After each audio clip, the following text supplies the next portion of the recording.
সুপ্রিয় দর্শক, আসসালামু আলাইকুম। বরাবরের মতো আবারও ফিরে এলাম সমসাময়িক বিষয় নিয়ে মুভি বাংলা টেলিভিশনের বিশেষ আলোচনামূলক অনুষ্ঠান সাম্প্রতিক।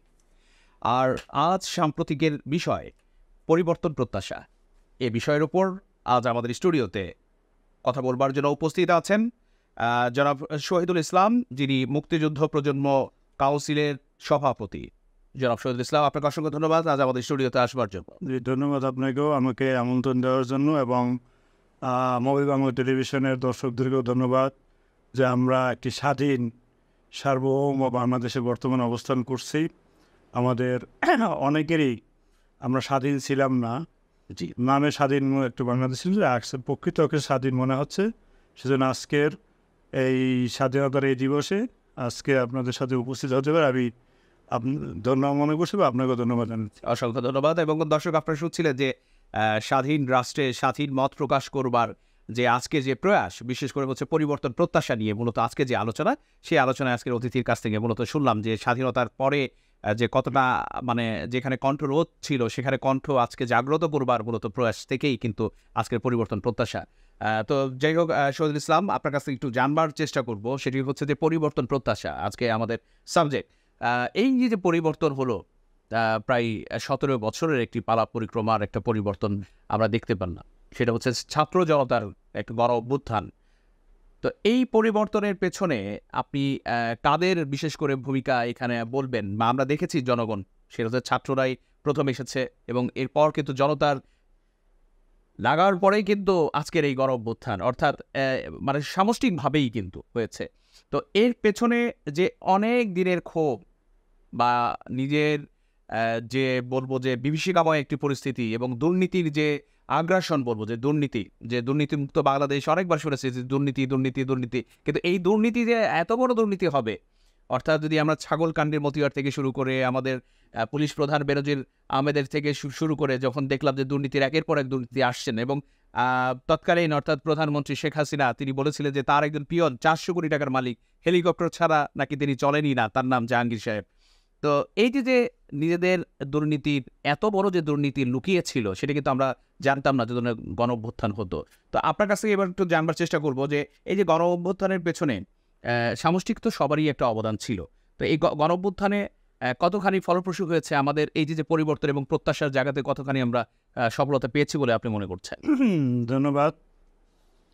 মূলত গণ অভ্যুত্থানের মূলে ছিল আমাদের যারা স্বৈরাচারী, যারা শাসক যারা ছিল, পতিত স্বৈরাচার, তাদের একঘেয়েমি এবং বাংলাদেশের মানুষকে অবমূল্যায়ন করা, বাংলাদেশের মানুষের কণ্ঠকে চেপে ধরা, এইসবের কারণেই মূলত আজকের এই পরিস্থিতি সৃষ্টি হয়েছে। আজকের আমাদের দেশে বৈষম্যের বিরুদ্ধে আন্দোলন করতে গিয়ে আমাদের ছাত্ররা যে আন্দোলন করেছে, সেই আন্দোলনে ছাত্ররা বলেছিল কোটার ব্যাপারে একটি যৌক্তিক সংস্কার। কিন্তু আমাদের সরকার, তৎকালীন স্বৈরাচারী সরকারের মন্ত্রী, সাঙ্গভঙ্গ, এমনকি আমার বলতে হয় তৎকালীন আমাদের সুপ্রিম কোর্টের প্রধান বিচারপতি, ওনাদের যে বৈষম্যমূলক আচরণ, তুচ্ছ-তাচ্ছিল্য প্রধান বিচারপতি, এগুলোই মূলত আজকের এই পরিবর্তনের দিকে আমাদেরকে ধাবিত করেছে। এবং শুধু এখানেই না, আমাদের ঢাকা ইউনিভার্সিটি, সেখানে ছাত্রলীগের যে অমানবিক নির্যাতন, এবং আওয়ামী লীগ সাধারণ সম্পাদক ওবায়দুল কাদের সাহেব বলেছিলেন যে ছাত্রলীগই যথেষ্ট এদেরকে করার জন্য, প্রতিহত করার জন্য। তো এইসবের কারণেই মূলত একটি জনবিস্ফোরণ সৃষ্টি হয়েছে, যে জনবিস্ফোরণের কারণে আজকের বাঙালি জাতি, সারা বাংলার মানুষ 1971-এর পরে নতুন আরেকটি স্বাধীনতার স্বাদ লাভ করেছে, এবং সেটা সকল মানুষের মুখে মুখে আজকের আওয়ামী লীগের মানুষও মনে আসছে স্বাধীনতা বলে। কারণ আমরা এতদিনে যারা ছিলাম, আমরা কেউ স্বাধীন ছিলাম না। আজকের পতিত স্বৈরাচারের প্রধানমন্ত্রী শেখ হাসিনা বলতেন এই মোবাইল আমি দিয়েছি, উনি মোবাইল দিয়েছেন, কিন্তু সেই মোবাইল আমাদেরকে নিরাপদ করে নাই। সেই মোবাইলে আমরা লক্ষ্য করেছি যে পেগাসাস প্রযুক্তি নামে একটি প্রযুক্তি ইনক্লুড করে, সেই প্রযুক্তির মাধ্যমে অটোমেটিকভাবে ক্যামেরা ওপেন করে আমাদেরকে তারা আইডেন্টিফাই, আমাদের কথাবার্তা, এমনকি ছবি নিতে পারত।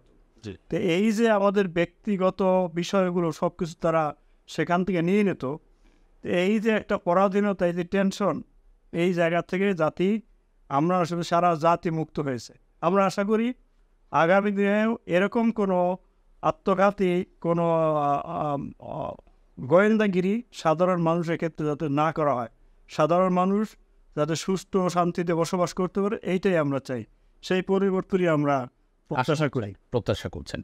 এই যে পরিবর্তনের যে প্রত্যাশা, সেটি হচ্ছে যে আপনি যেটি বলছিলেন যে অর্থাৎ ব্যক্তিগত যে বিষয়গুলো আড়ি পাতা এবং ব্যক্তিগত গোপনীয়তার যে বিষয়গুলো সেটা কিন্তু ছিল না। জি, তো এই কারণে কিন্তু এই যে বাক স্বাধীনতা বলবার যে কণ্ঠরোধ সেটিও কিন্তু ছিল না, এবং বাক স্বাধীনতা বলতে না থাকবার কারণে কিন্তু আইসিটি অ্যাক্টের যে মামলা, এই কথায় কথায় এইসব মামলায় কিন্তু বিভিন্ন মানুষকে হয়রানি করা হয়েছে, বিশেষ করে যারা কলম যোদ্ধা আছেন, আমরা গণমাধ্যম কর্মী যারা আছি, চাইলেও কিন্তু সবকিছু আমরা পারি নাই তখন। এটা তো সাক্ষী। না, আমি আপনি তো তো এই একটা আইসিটি একটা এক মামলা জি আমাদের এই কয়েকজনকে ইসে আপনার টুইটারে জি। একটা পোস্টকে কেন্দ্র করে মামলা দিয়েছে আইসিটি এক জি। ইসলামী আন্দোলন বাংলাদেশের কিছু দায়িত্বশীলদেরকে। জি, সেক্ষেত্রে আমার সৌভাগ্য হয়েছিল ডিবি অফিসে যাওয়ার। সৌভাগ্য হয়েছিল। মানে ডিবি অফিস- ডিবি অফিস বলতে গেলে যে সেই হারুন সাহেবের ভাতের হোটেল। হ্যাঁ, বাতিল হোটেল। জি সেখানে গিয়ে যা দেখলাম, আমার সাথে যিনি একজন সিনিয়র নেতা ছিলেন, উনি সেখান থেকে বেরিয়ে বললেন যে এই ফেসবুক এগুলো চালানোর প্রতি আমার কোনো এখন আর আগ্রহ নেই। জি মানে অজান্তা সাধারণ মানুষ, এবং সেইটার ব্যাপারে যেটা জানলাম, সেই মামলায় যাদের যাদের নামে মামলা করা হয়েছে, জি সেই বিচারক এই আজকের যে আমরা 24-এর স্বাধীনতার পরে সেই বিচারক যারা যাদের কাছে বিচার ছিল, তারা সেই মামলাকে নিজেরাই একত্রতা ছিল করছে। তার মানে এগুলো সব সাধারণ মানুষকে হয়রানির বিরুদ্ধে তটস্থ রাখার জন্য এইসব অ্যারেঞ্জমেন্ট ছিল, যা পরাধীনতার শিকারে বন্দি করা হয়। এবং একটা বিচারহীনতার সংস্কৃতি জি। তখন তৈরি হয়েছে। জি, জি। তো সেই বিচারহীনতার সংস্কৃতি থেকে কিন্তু আজ আমরা বেরিয়ে আসতে চাই বা বেরিয়ে এসেছি আমরা বলে মনে করছি। কিন্তু এই আশাটা যাতে স্থায়ী হয়, এরকম কি প্রত্যাশা আছে আপনাদের?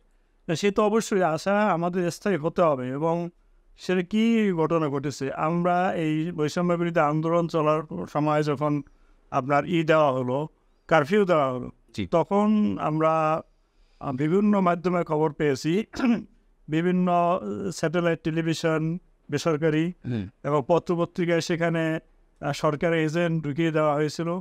তাদের রিকমেন্ড ছাড়া কোনো নিউজ সেখানে পরিসংবাদ পরিবেশন করা হতো না, হ্যাঁ এবং পত্রপত্রিকা কেউ স্বাধীন ছিল না। তো এরকম এক পরিস্থিতি তো আমি না, শুধু সারা বাংলাদেশের মানুষ সারা জাতি উপলব্ধি করেছে। জি, এবং এখান থেকে তারা সবাই মুক্তি চায়, এবং ভবিষ্যতে এরকম কোনো দানব হুম। যাতে মাথা উঁচু করে না দাঁড়াতে পারে। দাঁড়াতে না পারে এবং আমাদেরকে এভাবে শোষণ করতে না পারে।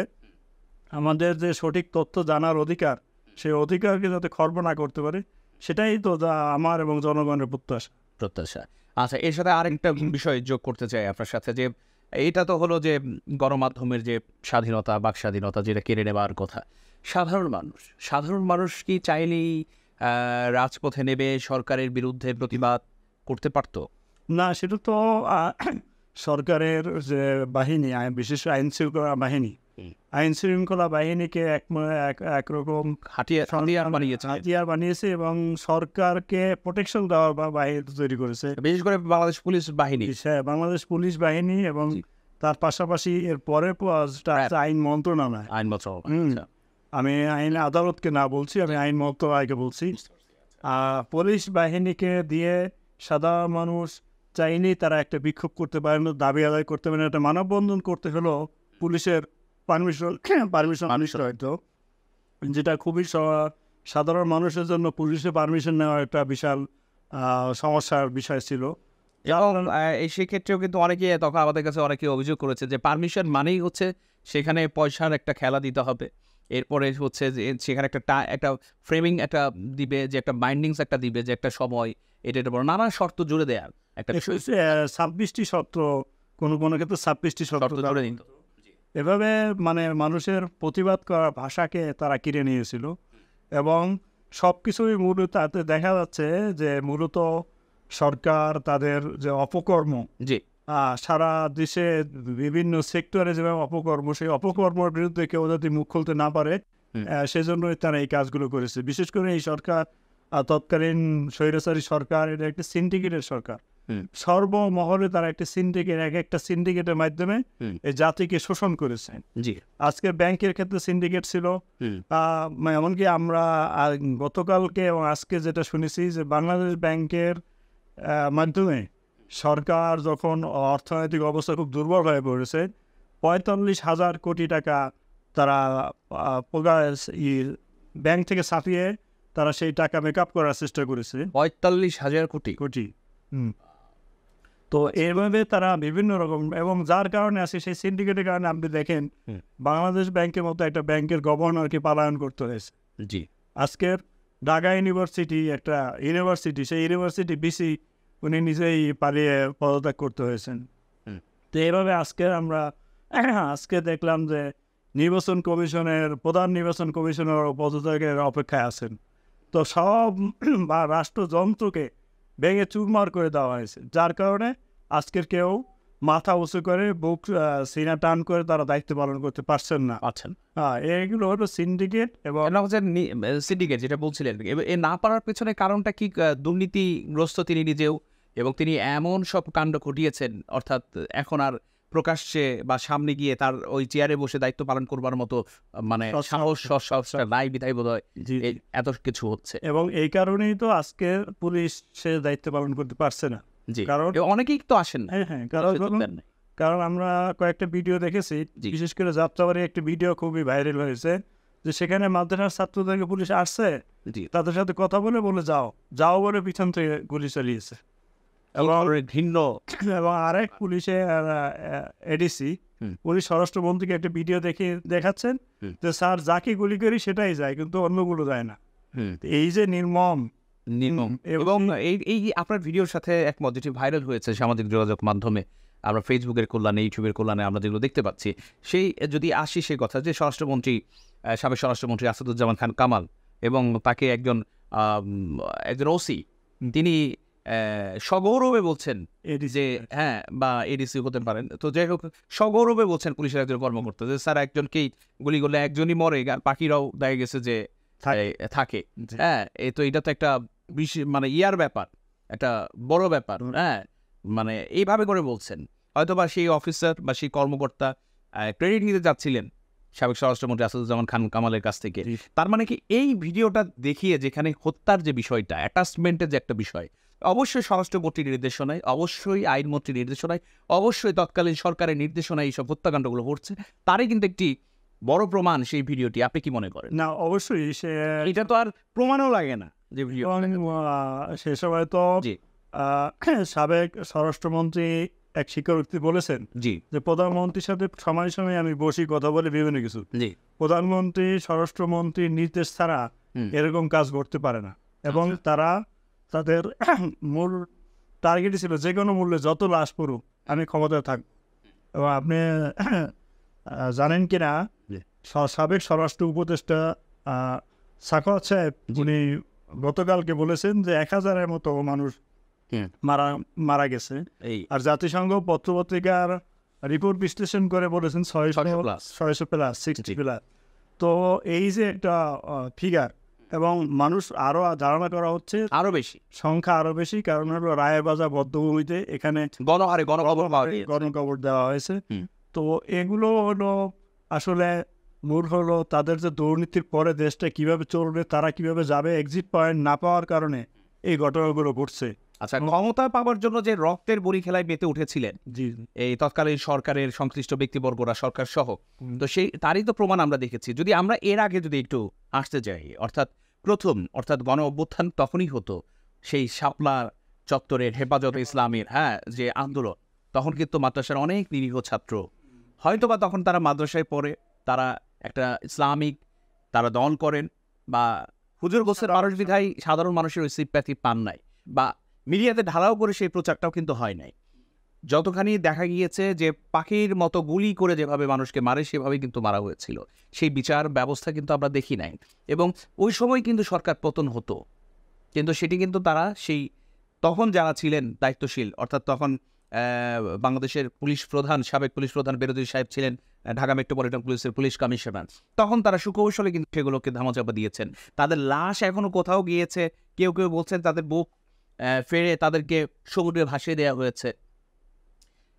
আমরা কিন্তু সেই হত্যাকাণ্ডের বিচার এখনো পাই নাই। সেই যাদের সন্তান হারা হয়েছে সেসব মারা কিন্তু আছেন। সেই বিচারকে এবার আপনারা প্রত্যাশা করতে পারেন যে এই বিচার এবার? অবশ্যই আমরা চাই গত 15.5 বছরে জি। যত অপকর্ম হয়েছে জি সকল অপকর্মের একটি সুষ্ঠু তদন্ত এবং সুষ্ঠু বিচার আমরা চাই। জি একজন মানুষও আজকে প্রধানমন্ত্রী, সাবেক প্রধানমন্ত্রী উনি বলেন কোথায় কোথায় যে সে আপনার স্বজন হারানোর বেদনা আমি জানি। সেই স্বজন হারানোর বেদনার জন্য উনি সম্ভবত সেনাবাহিনী, বর্তমান সেনাবাহিনী প্রধানকে বলেছেন পুলিশ তো পারছে, আপনারা পারছেন না কেন?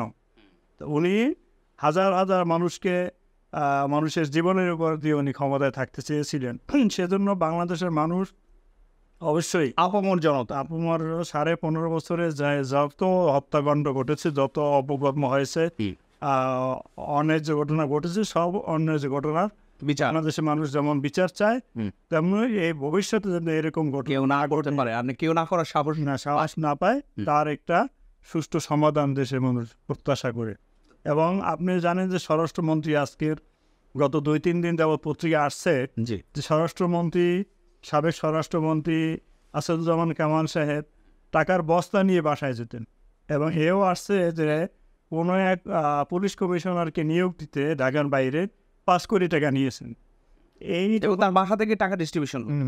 তো এই যখন অবস্থা, তো তাদেরকে কিভাবে আপনি করবেন জায়গায়? হ্যাঁ, কিন্তু এইখানে আপনার সাথে আমি আরেকটু যোগ করতে চাই, সেটি হচ্ছে যে স্বরাষ্ট্রমন্ত্রী আসাদুজ্জামান খান কামাল একজন মানুষের কাছে ছিলেন এরকম যে ক্লিন ইমেজের একজন মানুষ, তার কোনো ঝামেলা নাই, কোথাও কোনো চাঁদাবাজি নাই, এবং কথা বলার মধ্যেও খুব মেপে ঝুঁকে কথা বলেন।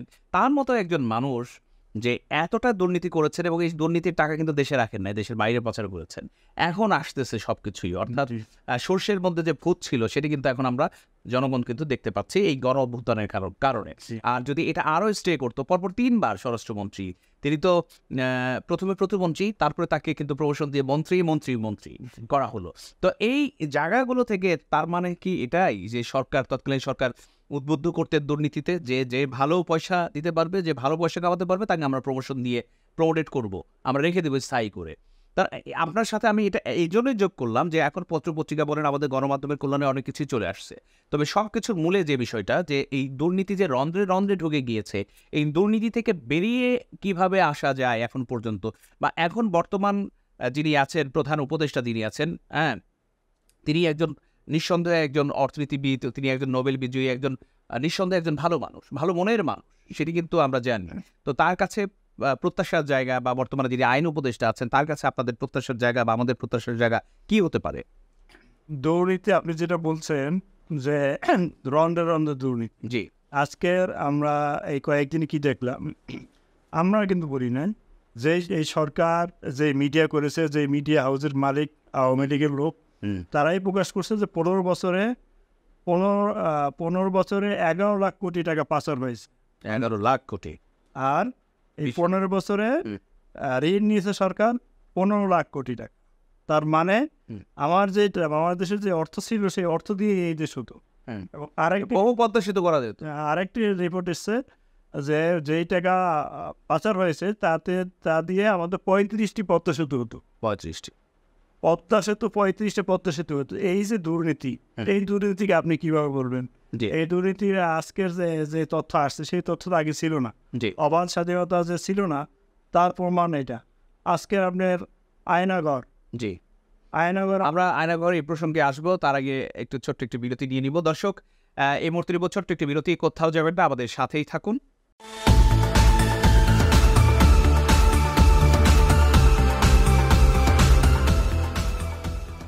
সুপ্রিয় দর্শক, ফিরে এলাম বিরতির পর। কথা হচ্ছিল আজকের অতিথি জনাব শহীদুল ইসলাম, মুক্তিযুদ্ধ প্রজন্ম কাউন্সিলের সভাপতি, এবং আজকের বিষয় পরিবর্তন প্রত্যাশা নিয়ে যেটি বলছিলেন বিরতির আগে আপনি, যে পরিবর্তন এবং প্রত্যাশা অনেকগুলো বিষয় সামনে এনেছেন আপনার কথাতে।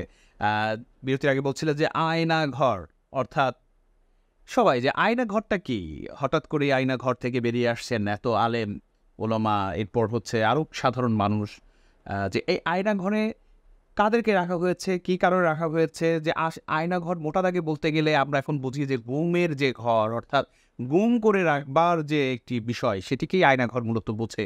এটা যদি রূপক অর্থে আমরা মনে করি। তো এবার বাস্তবিক অর্থে আয়নাঘর বলতে আপনি কি বোঝেন, বা আয়নাঘর কি কারণেই তৈরি করা হয়েছে?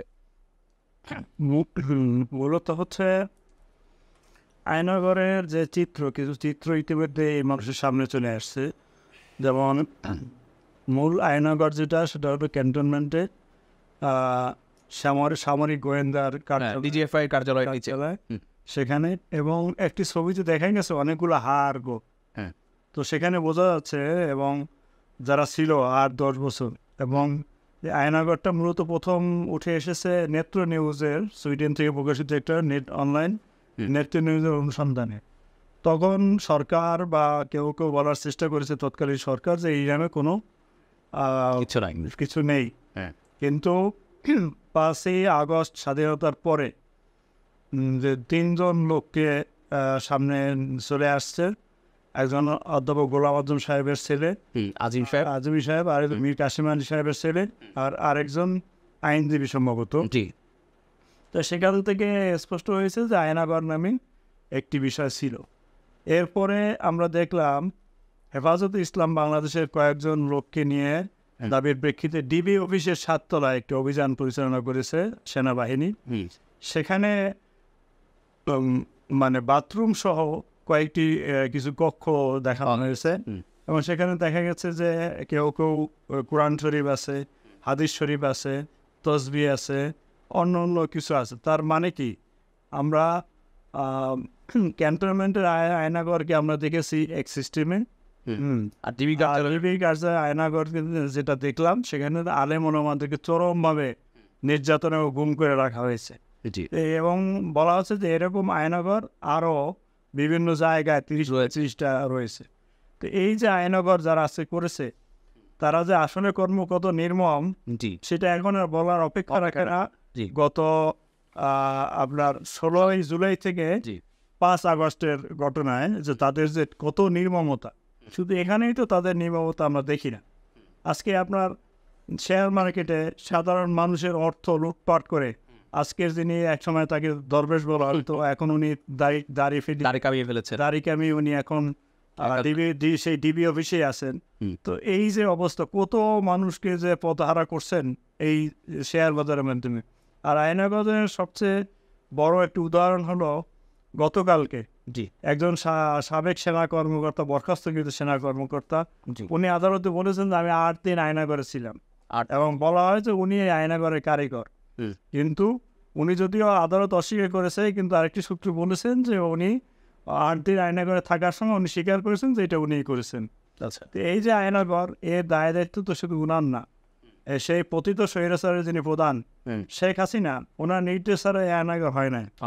অতএব এই আয়নাঘরের পিছনে শেখ হাসিনার অবদান এবং শেখ হাসিনার পরিকল্পনা এগুলো করছে, ওতপ্রোতভাবে জড়িত। এতে বলার অপেক্ষা রাখে না যে এইটা তিনি যেহেতু সরকার প্রধান ছিলেন এবং স্বৈরাচারী একজন শাসক ছিলেন, তার স্বৈরাচারী শাসকতন্ত্র প্রতিষ্ঠার জন্যই মূলত এইসব আয়নাঘরের সৃষ্টি হয়েছে। এবং এটা কেউ কেউ বলছেন যে এটা হলো আপনার আফগানিস্তানের যে গুহার মতো সেরকম একটা পরিস্থিতি। আমরা জানি না আরো কত আয়নাঘরের আদলে টর্চার সেল আছে, এটা আমরা হয়তো ভবিষ্যতে আরো স্পষ্ট। এবং এই ক্ষেত্রে যে আয়নাঘরের কথা যেহেতু উঠেই আসলো, যে আয়নাঘরে সেই গুম হওয়া যে ব্যক্তি যাদেরকে পাওয়া যায় না, তারা উধাও হয়ে যায় চোখের পলকে, যদি আমরা সেই ইলিয়াস আলীর কথাই বলি, হ্যাঁ, তো অনেক ধারণা করা হয়েছিল তিনি কি আজও কি বেঁচে আছেন কি নাই। এরপর কিন্তু একটা পর্যায়ে চলেই আসলো, র্যাবের এক কর্মকর্তা কিন্তু বললেন যে ইলিয়াস আলী আর আমাদের মাঝে বেঁচে নেই, তাকে ধরে নেওয়া হয়েছে এবং সেই সমুদ্রে নিয়ে তাকে নৃশংসভাবে মেরে পেট ফেরে তারপর পাথর দিয়ে তাকে সেখানে সমুদ্রে ফেলে দেওয়া হয়েছে, অর্থাৎ ইলিয়াস আলী। আর সেই ইলিয়াস আলীর পরিবারের সাথে যখন নিখোঁজ, তখন তার পরিবারের সাথে তৎকালীন সেই শেখ হাসিনা প্রধানমন্ত্রী, তিনি কিন্তু তার পরিবারের, তার স্ত্রীর সাথে, তার সন্তানের সাথে, তার পরিবারের ঘনিষ্ঠ মানুষের সাথে কিন্তু দেখা করেছেন, শোক প্রকাশ করেছে, সেখানে কান্নাও করতে দেখেছি আমরা। এত সব নাটকের আসলে, যে আমরা যদি বলি হিন্দি সিরিয়াল, বা ইন্ডিয়ান যে এই কলকাতার যে ইয়াগুলো হয়, প্রতিদিন যে ড্রামাগুলো হয়, নাটকগুলো হয়, সে তাকেও কিন্তু হার মানিয়েছেন। তার এই সেই পতিত স্বৈরাচারের প্রধানমন্ত্রী উনি একজন অভিনেত্রী, এটা নিঃসন্দেহে, নিঃসন্দেহে। জি, তাই সেই অভিনয় নাটক সিনেমায় তো যেগুলো সব কাল্পনিক যে দৃশ্যগুলো, আর বাস্তবতার যে বাস্তবতার দৃশ্য তিনি আঁকলেন বা আমাদেরকে দেখালেন, দেখালেন। জি, তো এটা কতখানি এটা মানুষের আসলে বুকে বেঁধে অবশ্যই বুকে বেঁধে ছিল দেখেই আজকে আপনি 5ই আগস্টে গণভবনের অবস্থা যদি দেখেন। জি আজকে আমি দেখলাম গাড়িতে আসার সময় বঙ্গবন্ধু এভিনিউতে গেছেই 32 নম্বরের যে অবস্থা, জি এইগুলো তো সাধারণ মানুষের ক্ষোভের বহিঃপ্রকাশ। জি এবং আজকের আবারও ধন্যবাদ দিতে হয় বৈষম্য বিরোধী ছাত্র আন্দোলনে যারা নেতৃত্ব দিয়েছিলেন। হ্যাঁ, তারা যদি সাহসিকতার সাথে তারা সেই ডিবি অফিসে জুলুম নির্যাতন এবং আজকে যিনি উপদেষ্টা নাহিদ ইসলাম, নাহিদ ইসলাম তাকে তো আসিফ, নাহিদ ইসলামকে তো ডিজিএফআই নিয়ে টর্চারিং করে এত কিছুর পরেও তারা ডিবি ভেঙে পড়ে নাই, তার সাহস রেখেছিল। তারা যে সেই সাহসিকতার সাথে আন্দোলনটাকে চালিয়ে নিয়েছেন এবং দেশের জনগণও তাদের সাথে সায় দিয়েছেন। দেশের জনগণের সহযোগিতায় একটি সফল অভ্যুত্থান হয়েছে। সেজন্য আমি মনে করি বা আমি বলবো যে এই ছাত্ররা যদি শুধু মনে করেন যে ওনাদের একক কর্তৃত্ব একক কৃতিত্বে সব কিছু হয়েছে, সেটা ভুল করবে। এবং সেরকম যদি কিছু মনে করেন তাহলে ওনারা সেই পতিত স্বৈরাচারের জায়গায় ওনারাও স্থান দিয়ে হতে পারেন। ওনারা যাতে ছাত্রলীগ না হন, ওনারা যাতে শেখ হাসিনার মতো সেই দাম্ভিকতা না থাকেন, ওনারা যাতে জনগণের বা কঠোর কণ্ঠ বোঝেন এবং জনগণকে দেখেন বোঝেন, এবং তাদের যে বয়স সেই বয়স অনুযায়ী প্রত্যেকে যার যে সম্মান সেই সম্মান দিয়ে যাতে তারা চলেন, সেইটা হলো আমাদের এই বর্তমানে জনগণের একটা চাওয়া এবং প্রত্যাশা। এবং সেই জায়গাতে হচ্ছে যে এইসব দাম্ভিকতা পরিবর্তন করে অবশ্যই যাতে যে কারোরই, নট অনলি আমাদের আজকের যিনি সর্বকনিষ্ঠ দুই উপদেষ্টা তারা আছেন, এবং এটা তো আমাদের একটা গর্বের যে বাংলাদেশের যে একটা জায়গা থেকে এত কম বয়সে তারা উপদেষ্টা জায়গাতে চলে এসেছেন, এবং বয়সে না কর্মের ফল আমরা বিশ্বাস করি। তিনি বয়সে যতই ছোট হন না কেন, কর্মে করে তিনি ভালো হবেন এবং কোনো প্রকার দাম্ভিকতা তাদের থাকবে না, এবং তাদেরকে অবশ্যই ভুলে গেলে চলবে না। ছাত্ররা তখনই সফল হয়েছে যখন আপামর জনতা তাদেরকে সাপোর্ট দিয়েছেন, সমর্থন দিয়েছেন, তখন ছাত্র জনতার এই গণ অভ্যুত্থানের ফলেই কিন্তু আজকের এই স্বাধীনতা। তো জি, এবং এজন্য আমি আরেকটু বলবো যে সর্বকনিষ্ঠ উপদেষ্টা যাকে ক্রীড়া মন্ত্রণালয়ের দায়িত্ব দেওয়া হয়েছে, আমি মনে করি ওনাকে আরেকটু সচেতন এবং সতর্ক হওয়া দরকার, যাতে দৃষ্টিকটু বিষয়গুলোকে এড়িয়ে সামনের দিন যদি এগিয়ে যায়, তাহলে ওনাদের যদি কোনো ব্যর্থতা হয় তো সেই ব্যর্থতা কিন্তু এই গণ অভ্যুত্থানে যারা পিছনে ছিল তাদের প্রত্যেকেরই মনে দাগ কাটে। সেরকম কোনো বিষয় যাতে সামনের দিনে না ঘটে, সেটাই জনগণের এবং আমার প্রত্যাশা। বিশেষ করে আজকের এই স্বাধীন সার্বভৌম এই বাংলাদেশে মুসলিম সংখ্যাগরিষ্ঠ দেশ, এই পতিত স্বৈরাচার বাংলাদেশের হজের অবস্থাকে তারা এমন জায়গায় নিয়ে গেছে যা ফরজ হজ এখন আর ফরজ হজে নেই না। এখন যাদের এই দুর্নীতির টাকা আছে তারাই মারবে হজে। এবং আমরা কিন্তু সেটাই দেখেছি ফেসবুকের কল্যাণে, কিন্তু সেখানে দেখেছি যে এই কদিন পরপরই, অর্থাৎ 12 মাসে দেখা গেছে 13-12 হজ করতে গিয়েছেন অনেকে। তো সেই কারণে আমরা বলবো আজকের এই হজের ক্ষেত্রে বিমান একটি সিন্ডিকেটের আওতায় বিমান ভাড়াকে 2 লক্ষ টাকার কাছে নিয়ে যাওয়া হয়েছে। অথচ বাংলাদেশ থেকে সৌদি আরবের দূরত্ব হলো 4,500 কিলোমিটার, আর সৌদি আরব থেকে আপনার আমেরিকার দূরত্ব হলো 13,500 কিলোমিটার। অথচ সেই আমেরিকার থেকে সেখানে সৌদি হজে বিমান ভাড়া হলো 1,97,000 1,00,000 কত টাকা জানি, তো অর্ধেক টাকা। কিন্তু সেক্ষেত্রে আমাদের দেশের যে বিমান ভাড়া এটা অবশ্যই কমানো দরকার, এবং এক্ষেত্রে বিমান মন্ত্রণালয়ের যিনি দায়িত্ব উপদেষ্টা আছেন তাকে পদক্ষেপ নিতে হবে আমাদের ধর্ম উপদেষ্টা। এবং আমি মনে করি এখানে আমলাতান্ত্রিক একটি জটিলতা আছে, যারা এই সিন্ডিকেটের সাথে জড়িত। এখানে পতিত স্বৈরাচারের সময় যারা হাবের নেতৃত্বে ছিলেন, এই হাবের উপরে আঙ্গুল আছে যে তারা এই হজটাকে একটা বিশাল জায়গায় নিয়ে গেছেন। সেই জায়গা থেকে আমরা একটা পরিবর্তন চাই। আমরা চাই 2.5 থেকে 3 লক্ষ টাকার ভিতরে একটা অঙ্ক ফিগার আসুক, যার মাধ্যমে বাংলাদেশের শিক্ষক, বিভিন্ন শ্রেণীর কর্মচারীরা দীর্ঘদিনেরও জমানো পেনশনের টাকা দিয়ে যাদের ইচ্ছা হজ আল্লাহর ঘর তওয়াফ করা, আল্লাহর ঘর জিয়ারত করা, সেই বিষয়টা যাতে সহজ হয় সেই ব্যাপারে সরকার আন্তরিকতার সাথে পদক্ষেপ নেবেন, এটা আমাদের প্রত্যাশা। আমাদের আরেকটি প্রত্যাশা হচ্ছে কুরবানি। আজকে আপনি কুরবানির পরে কোরবানি গরিবের একটি হক আছে, গোছের পরবর্তীতে কুরবানির চামড়া, যে কুরবানির চামড়ার মূল্য প্রায় সরকার একেবারে 10% বা 20% নিয়ে আসছে। সেজন্য এই জায়গাটাতে যাতে পরবর্তীতে সমস্যা না হয়, এখন থেকে সরকারকে এই কুরবানির চামড়ার মূল্য পুনর্নির্ধারণ করে যাতে একটি ন্যায্য দাম পায়, যাতে গরিবকে এখান থেকে কুরবানির চামড়া টাকা দেওয়া যায়। এই কুরবানির চামড়ার টাকায় অনেক মাদ্রাসায় লিল্লা বোর্ডিংয়ে যারা গরিব মানুষও পড়াশোনা করে, সেই জন্য এই বিষয়টাকেও আমি মনে করি সরকারের একটি পদক্ষেপ নেওয়া দরকার, যেহেতু এখানে এই যে হজ এবং কুরবানির চামড়ার বিষয়ে মানুষের অনেক চাহিদা, অনেক চিন্তা চেতনা থাকে, সেই বিষয়টা আমাদের নেওয়া দরকার। বা অসংখ্য ধন্যবাদ যে আপনার এই পরিবর্তন এবং প্রত্যাশার কথাগুলো আপনি বলছিলেন। নিশ্চয়ই আজকে যারা দর্শক আপনারাও শুনলেন যে আমাদের এখন কি পরিবর্তন এসেছে এবং কী ধরনের প্রত্যাশা আমাদের করা উচিত বলে মনে করছি আমরা। জনাব শহীদুল ইসলাম, আপনাকে আবারও অসংখ্য ধন্যবাদ এবং মোবারকবাদ আজ আমাদের স্টুডিওতে আপনার মূল্যবান সময় দেওয়ার জন্য। আর দর্শক, যেটি না বললেই নয় যে অর্থাৎ স্বাধীন দেশ পেয়েছি আমরা, সার্বভৌমত্ব পেয়েছি আমরা। এই স্বাধীন এবং সার্বভৌমত্ব ধরে রাখবার যে বিষয়, সেটি হচ্ছেন যে আমাদের সর্বকনিষ্ঠ দুজন উপদেষ্টা সহ, অর্থাৎ বর্তমান প্রধান উপদেষ্টা এবং যারা উপদেষ্টা মণ্ডলীর সদস্য যারা আছেন, সবার ঐকান্তিক মানে সকলের একসাথের যে প্রচেষ্টা, সেটি সফলতা পাবে। আমাদের এই সাধারণ মানুষের যে অধিকার, ভাতের অধিকার, ভোটের অধিকার, সেটি রক্ষা পাবে, তেমনটাই কিন্তু প্রত্যাশা আমাদের সকলে। দর্শক, আজ এই পর্যন্তই। দেখা হবে আগামী পর্বে নতুন কোনো অতিথিকে সাথে নিয়ে। সে পর্যন্ত ভালো থাকবেন, সুস্থ থাকবেন এবং মুভি বাংলা টেলিভিশনের সাথেই থাকবেন।